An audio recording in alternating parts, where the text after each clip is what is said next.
Kavimba huko kuizina nani ya gudro ya kuchanga gudro.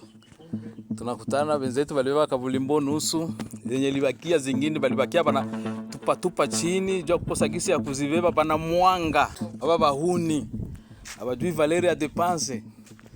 Naona gisi walituharibishia kabulimbo. Munaona balisomba bakashindwa, mwisho bakacha bana mwanga. Mwepeke muone. Picha za kusikitisha zinazosambaa kutoka mji wa Uvira zimezua huzuni na hasira kubwa miongoni mwa wananchi. Waasi wa M23 AFC wanaodaiwa kuungwa mkono na serikali ya Rwanda wanatumiwa kumwanga ardhini kiasi cha lami kilichosalia baada ya kupeleka sehemu kubwa ya vifaa hivyo nchini Rwanda. Hatua hiyo inaelezwa kuwa ni ishara ya wazi ya nia mbaya ya majeshi ya kigeni yaliyopo nchini Jamhuri ya Kidemokrasia ya Kongo DRC.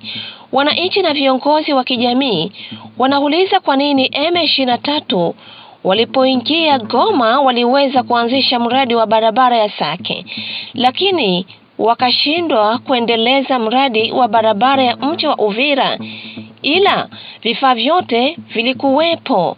Badala ya kujenga, inadaiwa walichagua kuiba na kupora mali za umma, kitendo kinacholaaniwa vikali. Hali ya binadamu katika wilaya ya Fizi, Uvira na Mwenga mkoani Kivu Kusini imeelezwa kuwa mbaya sana. Kwa mujibu wa msimamizi wa wilaya ya Fizi, Sami Kalonji Badibanga, maeneo hayo yamefurika wakimbizi wa ndani wanaokadiriwa kufikia watu milioni 1.5.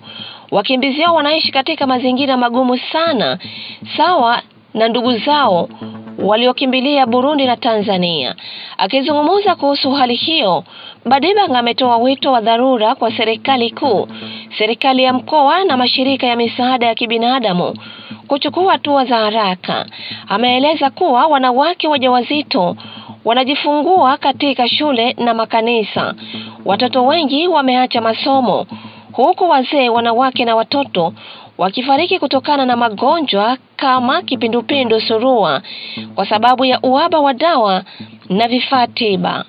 Maelfu ya wakimbizi hao wamejikita katika maeneo mbalimbali ya wilaya ya Fizi, ikiwemo mihimili ya Mboko, Mwambao, Mwaziwa Tanganyika, Fizi Center, kwa Mulima, Sebele, Nemba, Kikonde pamoja na huko Lulimba, na wengine wakijielekeza maeneo ya Kilembwe.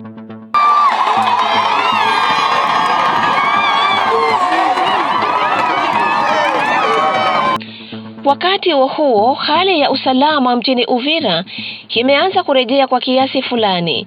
Jiji hilo limeamka siku ya Jumanne 20 Januari katika utulivu wa tahadhari, huku majeshi ya FARDC kwa ushirikiano na wazalendo yakiimarisha ulinzi na kusonga mbele hadi Kiliba. Hata hivyo, taarifa zinaonyesha kuwa bado kuna makundi ya waasi wa M23 katika maeneo ya Sange na nyanda za juu za Lemera. Aidha, baada ya raia wengi hasa wa jamii ya Banyamulenge kudaiwa kuhamishwa kwa kinguvu hadi Kamanyola na waasi wa M23, hali ya kibinadamu imezidi kuwa mbaya. Baadhi ya wahanga wanalazimika kulala nje kwa sababu ya uhaba wa makazi na kupanda kwa gharama ya kodi. Harakati za kiraia za machozi ya raia zimetoa wito kwa wamiliki wa nyumba na wafadhili kuonesha utu, uvumilivu na mshikamano wa kusubiri hatua za mamlaka husika. Katika eneo la Ziwa Tanganyika, hasa Moba, hali ya hofu na taruki inaendelea. Vyanzo vya ndani vimeripoti kuwepo kwa watu wenye silaha wanaofanya vitendo vya uporaji na unyanyasaji dhidi ya wasafiri wa ziwa hilo.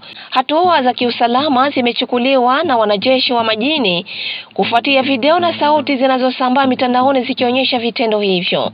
Kwa ujumla, licha ya dalili za kurejea kwa usalama katika baadhi ya maeneo mkoani Kivu Kusini, changamoto za kibinadamu, kiusalama na kijamii bado ni kubwa na zinahitaji hatua za haraka na za dhati zenye mshikamano kutoka kwa serikali na jumuiya ya kimataifa. Bwana wewe jina lako ni nani? Espoir, unaikala fasi gani Moba? Naikala Kalunga Pulu pale kwa kabine pale kwa Gestapo kule nyuma. Ndio unaikala? Ndio. Hapo fasi gani? Nakala bomba poa fasi gani? Majengo. Sawa. Bunduki ilikuwa na nani? Bunduki bwana, mbona bunduki ngapi? Niangalie. Bunduki tu moja. Ilikuwa na nani? Bwana, bunduki ilitoka wapi? Bunduki ilitosha yote. Kwenda vya mingi kusema Unauliza tunauliza bunduki ilitoka wapi? bunduki ile wanasema kutoka Abedi nyakuletea bunduki.